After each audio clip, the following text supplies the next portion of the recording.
Aku dulu yang masuk ya, Mbak. Iya. Tok, tok, tok. Assalamualaikum. Waalaikumsalam, silakan masuk. Iya, Bu Bidan. Bismillahirrahmanirrahim. Sebelumnya saya pastikan dulu ya Mbak, benar dengan Mbak Evita. Iya, benar. Tanggal lahirnya 12 November 1990. Iya, Baik, Mbak Evita, di sini saya akan memberikan KIE tentang imunisasi TT pada ibu hamil. Untuk kontrak waktunya kurang lebih saya menyampaikan 10 hingga 15 menit. Gimana, iya, apakah setuju Mbak Evita? iya, Bu Bidan setuju. Sebelumnya, apakah ada yang ingin ditanyakan terlebih dahulu? Belum. Baik, saya langsung ya Mbak ya. Saya akan jelaskan apa itu imunisasi TT pada ibu hamil. Iya, Bu Bidan. Imunisasi TT pada ibu hamil itu adalah proses untuk pencegahan kekebalan sebagai upaya pencegahan infeksi tetanus pada bayi baru lahir. Hal tersebut juga sebagai upaya pencegahan dari infeksi tetanus yang ditimbulkan.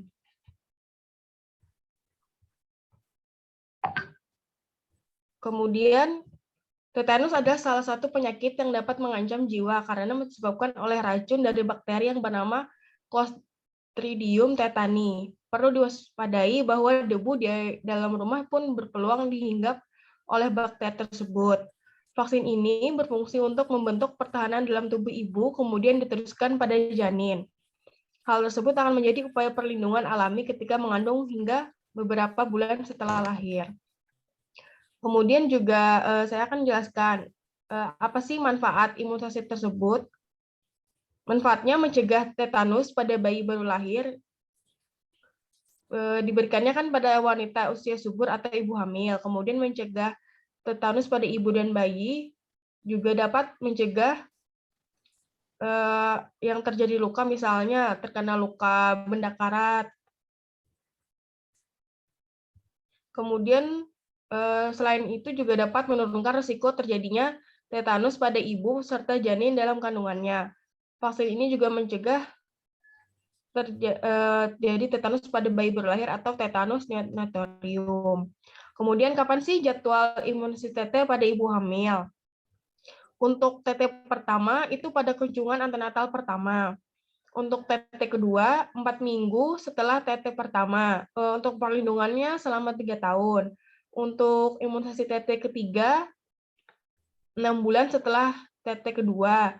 Lama perlindungannya 5 tahun. Untuk imunisasi TT keempat setelah waktunya 1 tahun setelah imunisasi TT ketiga atau lama perlindungannya 10 tahun. Kemudian untuk TT kelima selang waktu minimalnya 1 tahun setelah suntik TT keempat. Lama perlindungan 25 tahun atau seumur hidup. Nah, berikut apakah Mbak Evita sudah paham apa yang saya sampaikan? Sudah, Mbak. Apakah ada yang ditanyakan, Mbak? Bila kalau tidak TT gimana, Mbak? Apakah boleh atau tidak itu? Nanti terdapat resiko Mbak kalau tidak imunisasi TT.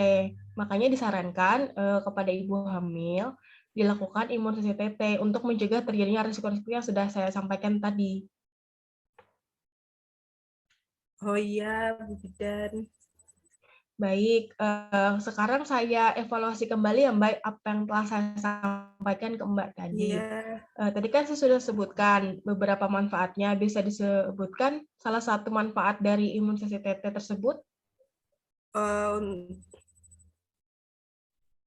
Sebentar ya, Mbak. Saya itu dulu. Bentar. Baik.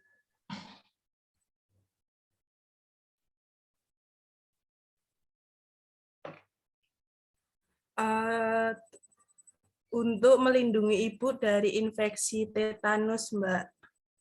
Baik, sekarang berarti Mbak Evita sudah paham ya apa saja yang saya sebutkan dan saya jelaskan tadi. Iya, Bu Bidan. Ada lagi Mbak yang ingin ditanyakan? Sudah tidak bidan, tadi sudah jelas diteranginnya. Ya, bagus. Berarti nanti Mbak Evita setelah ini imunisasi TT ya, Mbak ya? Karena sudah paham Iya, apa yang sudah saya sampaikan. iya Bu Baik. Bidan.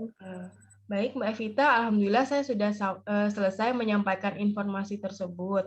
Terima kasih atas waktunya. Mohon maaf jika ada salah penyampaian atau salah kata. Iya, Nanti jika ada yang ingin ditanyakan lagi, bisa datang lagi ke klinik ya, Mbak ya. iya Bu Bidan. Kalau Baik, terima gitu kasih. saya pamit dulu ya Bu Bidan. Baik, Mbak Evita, terima kasih atas kunjungannya. Iya, Assalamualaikum. Waalaikumsalam.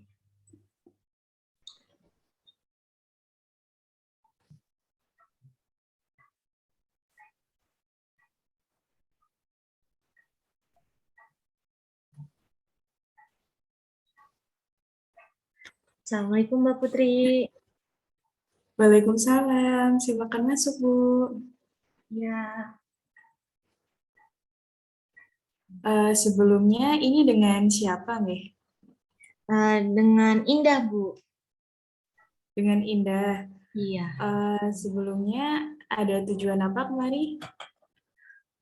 Saya mau nanyain ini untuk gizi-gizinya sih Bu. Saya mau nanyain tentang gizi Bu. Sebelum mulai, saya boleh tanya identitasnya? Ya boleh Bu. Ini dengan siapa nih nama panjangnya? Indah Septianti Bu. Umurnya berapa sekarang, Mbak? Umurnya 18. Yes, berarti ini kita mau konseling tentang gizi ya. Iya Bu. Ya, nanti waktunya kurang lebih 5-10 menit ya. Ya. Nanti di tengah-tengah KIE boleh bertanya. Sebelumnya ada pertanyaan nggak Mbak Indah? Belum ada? Belum ada. Kalau gitu kita mulai ya. Sebelumnya saya mau tanya nih Mbak Indah, tahu nggak tentang apa yang dimaksud dengan gizi seimbang? Makan yang cukup ya bukan sih Bu? Makan Makan yang cukup, ya bisa. itu sih Bu. Makan yang cukup gitu. Coba.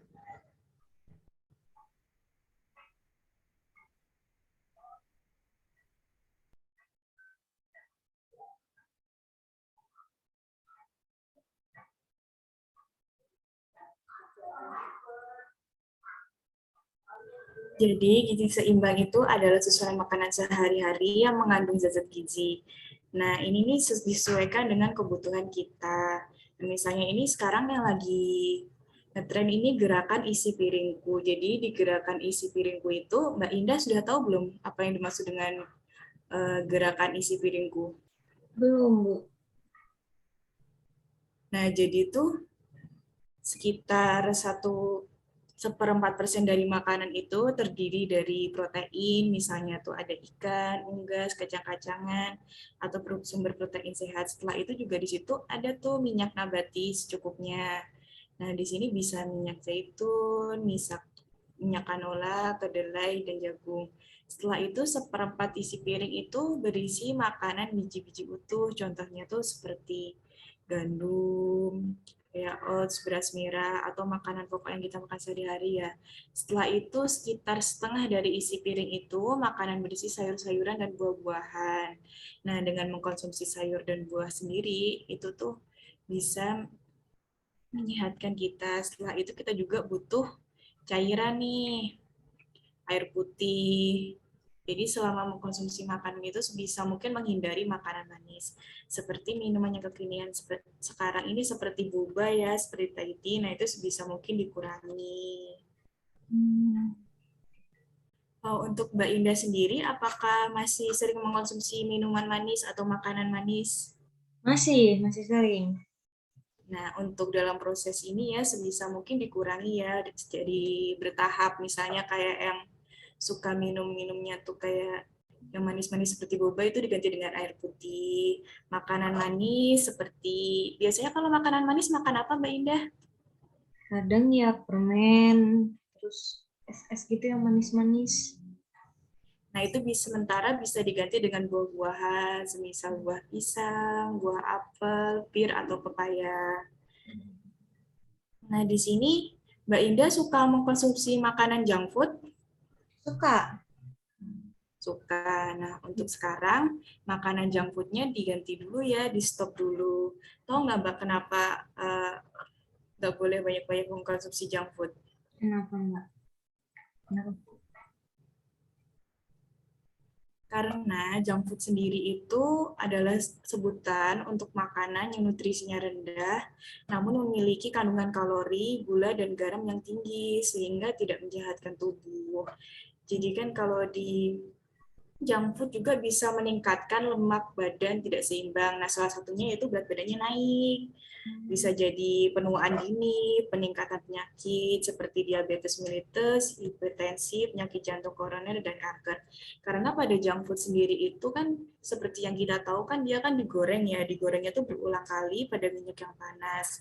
Setelah itu juga penggunaan saus tomat, saus mayones, dan tinggi garam, dan itu nggak baik buat badan. Gitu. Jadi sebisa mungkin junk food-nya dikurangin dulu aja ya. Kita bisa hidup sehat dengan kita masak sendiri, misalnya kayak kita mengolah ayam, mengolah daging sendiri, gitu Mbak. Ya. Sebelumnya Mbak Indah ini sudah mengkonsumsi asam folat. Belum. Jadi di sini kita apa itu namanya perlu mengkonsumsi asam folat ya. Salah satunya yaitu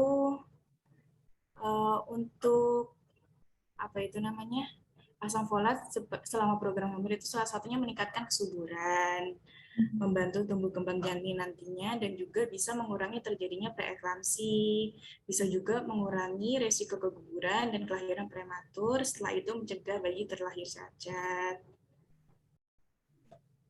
Itu Mbak Indah. Sebelumnya ada yang ingin dipertanyakan lagi? Kayaknya sih belum ada deh Mbak. Belum ada sampai. Belum ada. Iya. Baik. Mbak Indah bisa menyebutkan kembali apa yang sudah saya sampaikan tadi, Mbak? Kalau penangkapan saya berarti itu kayak dikurangi apa untuk gizi seimbang tuh untuk dikurangin makan makanan yang manis, terus yang junk-junkan gitu, biar untuk tubuhnya sendiri bisa sehat gitu kan, Mbak? Iya nggak sih? Iya, Bener. ya betul, sudah bagus Mbak Indah. Jadi selain kita mempersiapkan nantinya, itu juga kita harus mempersiapkan diri kita sendiri. Kita juga harus sehat, salah satunya dari jenis makanan yang kita konsumsi. Sebisa mungkin harus gizi seimbang. Kalau nggak bisa langsung sehat, maksudnya nggak bisa langsung bisa makanan gizi seimbang, kita mulai dari yang pelan-pelan. Kita mulai dari yang makanan kesukaan kita. Misalnya nih, Mbak Indah kan tadi bilang suka makan manis sama makanan junk food. Nah, gimana kalau kita olah sendiri dengan makanan manisnya kita ganti buah? Nah, Mbak Indah suka buah apa? Wah, apa ya? Nggak tahu deh, Mbak. Kurang Nah, itu tahu. bisa dimulai pelan-pelan ya. Iya. Untuk makan junk food kan kita bisa ngolah sendiri tuh. Kita bisa ngolah dengan minyak yang lebih sehat, kayak cuma sekali pakai. Jadi kita tahu prosesnya, cara masaknya gimana, cara mengolah gimana, jadi lebih bersih. Iya. Ada pertanyaan lagi Mbak Indah? Belum ada sih. Baik, kalau itu sudah cukup. Iya, cukup, Bu. Kalau gitu, kita ucapkan Alhamdulillah ya Mbak Indah. Nanti Iya. apabila perlu pertanyaan terkait gizi, itu bisa tanyakan lagi ke saya ya. Iya. Baik, terima kasih Mbak Indah. Makasih, Bu Putri. Sama-sama. Selamat datang kembali ya. Iya.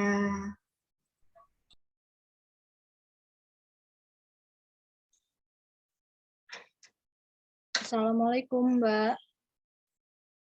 Waalaikumsalam, Ibu. Iya, baik, Mbak. Mari silakan duduk. Perkenalkan, Mbak ya, saya Almira, saya bidan yang bertugas pada pagi hari ini.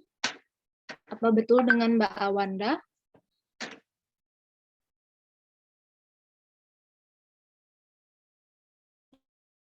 Sebentar, Ibu. Dengan Mbak Awanda nggih?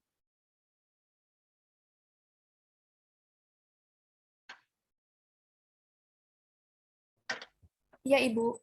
Ya, Iya, baik Mbak. Nama lengkapnya siapa ya, Mbak? Awanda, Ibu. Iya, baik. Bisa disebutkan tanggal lahir dan tahun lahirnya? 27 April tahun 99, Ibu. Ya, baik, Bu. Baik, Mbak Awanda.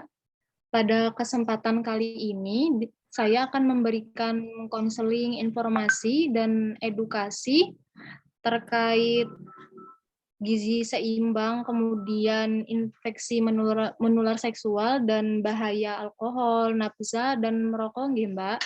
Di sini Baik. saya minta waktu Mbak sekitar 10-15 menit. Apakah Mbak setuju? Setuju, Ibu. Ya, baik Mbak. Sebelum melakukan kegiatan, mari kita awali dengan bacaan basmalah, nggih. Bismillahirrahmanirrahim. Baik Mbak Awanda, apakah Mbak suka makan sayur atau buah? Suka, Ibu. Ya, baik Mbak. Bagus ya Mbak, suka makan buah, makan sayur. Untuk gizi seimbang, kita paling tidak makan sayur, kemudian buah, kemudian susu, dan yang terpenting minum air putih, Mbak ya. Baik, Ibu. Mbak, apakah suka dengan makanan seperti boba atau nugget, seperti itu? Kurang, Ibu. Oh, ya, baik. Bagus Mbak ya, kurang suka sama makanan junk food. Jadi dikurangi Mbak ya, kalau makanan seperti nugget, kemudian sosis, kemudian minuman seperti boba-boba itu kurang bagus untuk kesehatan. Apakah Mbak sebelumnya tahu asam folat? Tidak, Ibu. Ya baik, saya jelaskan Mbak ya, untuk asam folat sendiri itu bisa dikonsumsi 3 bulan atau 1 tahun sebelum persiapan menikah. Untuk asam folat sendiri itu berguna untuk meningkatkan kesuburan, kemudian membantu tumbuh kembang janin.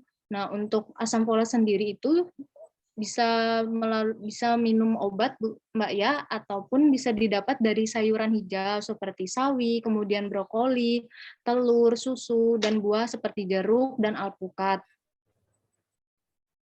Baik Mbak, sebelumnya apakah tahu tentang infeksi menular seksual? Tidak, Ibu. Baik, saya jelaskan Mbak ya, untuk infeksi menular seksual itu seperti sifilis, kemudian gonore, HIV/AIDS. Nah, untuk sifilis sendiri itu biasanya sakit pada organ, maaf ya Mbak, organ intim, kemudian di area sekitar mulut. Nah, untuk gonore sendiri itu biasanya seperti kencing bernanah. Nah, untuk HIV/AIDS itu bisa menular melalui plasenta ya Mbak kepada janin. Nah, untuk IMS sendiri ini seperti gonore itu bisa menyebabkan lahir prematur pada bayi, kemudian resiko keguguran pada ibu hamil. Untuk sifilis itu berisiko tinggi lahir secara prematur untuk bayi, kemudian mengalami masalah organ pada tubuh dan bisa infeksi pada mata. Nah, untuk pada ibu hamil sendiri itu bisa mengalami infeksi cairan ketuban, kemudian radang panggul, kontraksi dini, kemudian kelahiran prematur pada janinnya. Mbak, apakah, mohon maaf, pernah merokok atau minuman beralkohol? Tidak, Ibu. Iya, baik Mbak. Bagus ya Mbak. Kemudian saya akan menjelaskan terkait bahaya dari mengkonsumsi alkohol, merokok, dan nafsa. Nah, untuk bahaya alkohol sendiri itu bisa menyebabkan gangguan fungsi hati, kemudian pencernaan, kemudian kerusakan otak, penyakit jantung, halusinasi, dan bisa menyebabkan kematian. Untuk bahaya pada janin sendiri bisa menyebabkan keguguran, bayi lahir dengan berat rendah, bayinya lahir secara prematur, dan kerusakan otak. Baik Mbak Awanda, konseling yang saya berikan sudah selesai. Saya bisa memberikan pertanyaan kepada Mbak. Apakah Mbak bisa menyebutkan asam folat itu berasal dari sayuran apa, Mbak? Dari sayur-sayuran hijau, Ibu. Ya, baik, Mbak.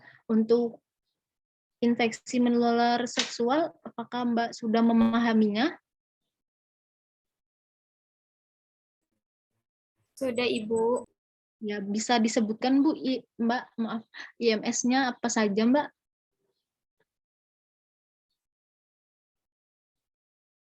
Ada gonore, klamidia, sifilis. Ya, baik, Mbak. Benar ya, Mbak, jawabannya? Iya. Bisa disebutkan, Mbak, bahaya merokok, alkohol, dan nafsa?